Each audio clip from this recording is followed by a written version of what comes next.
আমরা যেন হীন উদ্দেশ্য স্বার্থের জন্য আমরা যেন নতুন করে একটা রাজনৈতিক বিভাজন একটা সংকটের দিকে দেশকে ঠেলে না দিই। আসলে আরেকটা গণভোট আয়োজনের প্রেক্ষাপট কি আছে?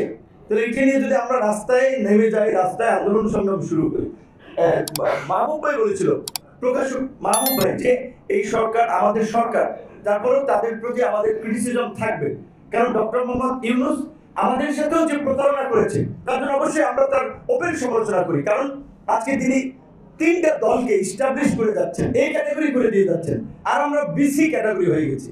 মানে এখানে বিএনপি একাধিকবার রাষ্ট্র পরিচালনা করেছে, তাদের পরামর্শ সরকার নিতে পারে যে কোনো সময়, তাদের সাথে বসতে পারে, কিন্তু জামাত এনসিপি কে কোন ক্যাটাগরিতে তারা তিনটা দল হিসেবে ইস্টাবলিশ করে এই ক্যাটাগরি করে যাচ্ছে? এদিকে ডক্টর ইউনূস পারেন, বরঞ্চ ডক্টর ইউনূসকে যখন এই একতলা থেকে আটতলা লিফটে শেখ হাসিনা হাঁটিয়ে হেঁটে হেঁটে উঠাচ্ছিলেন, আমরা প্রতিবাদ করেছি।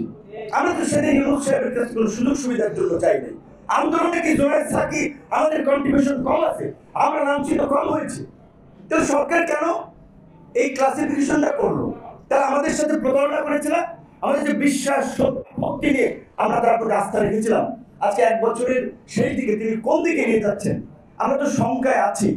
আজকে যদি আবার কোনোভাবে দেশে একটা অন্যরকমের পরিস্থিতি তৈরি হয়, ওই জুলাই যেমন রিমান্ডে আমাদেরকে জুলাই ছিল, জুলাবে তো আমাদেরকে। ইউনূস সাহেবদের গায়ে টাচ করবে না।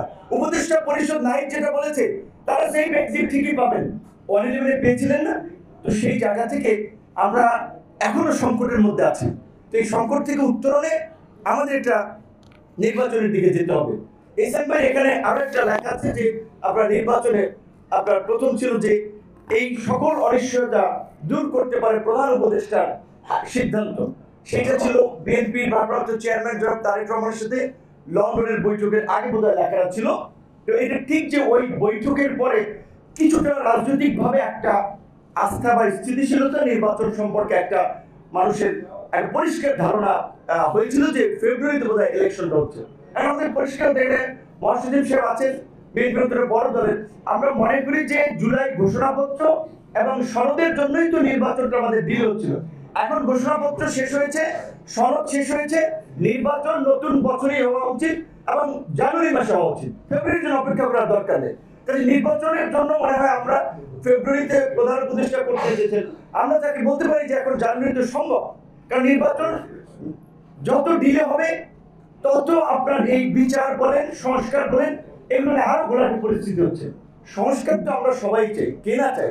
সেক্ষেত্রে আমরা অন্যান্য রাজনৈতিক দলগুলোর প্রতিও আমাদের আবেদন থাকবে যে সংস্কারের এজেন্ডাকে সামনে রেখে আমরা যেন হীন উদ্দেশ্য স্বার্থের জন্য আমরা যেন নতুন করে একটা রাজনৈতিক বিভাজন একটা সংকটের দিকে দেশকে ঠেলে না দিই। এই মধ্যে দুটো ভোটের বাস্তবতা নেই, জাতীয় নির্বাচনের দিকে আমাদের ফোকাস করা উচিত এবং এই জুলাই সনদ একই দিনে দুটো ভোটের কথা আলোচনা হয়েছে। দেখেন এই যে সমস্ত পণ্ডিত মানুষগুলো জুলাই সনদ এখন ভোটের কথা বলছে, বিএনপি যদি গণভোটে এটা না চায়, এখন জাতীয় নির্বাচন তো বাধাগ্রস্ত হবে, এটার ফল অনেকে ধারণা করতেছে, বিএনপি যদি না চায়, জাতীয় পার্টি আওয়ামী লীগ এই ফ্যাসিবাদী শক্তি তো জুলাইয়ের পক্ষে না, গণভোটে কি এইটা গৃহীত হবে? গণভোট কি জয়লাভ করবে?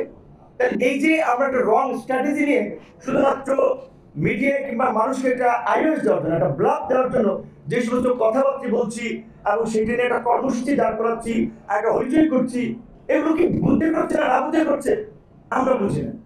প্রধান উপদেষ্টার কাছে আমরা সত্যিকার অর্থে গতকালকে বিজেপির সভাপতি বলেছিল যে 4 মাস বিজেপি, যার বাংলাদেশের তৈরি পোশাক খাতের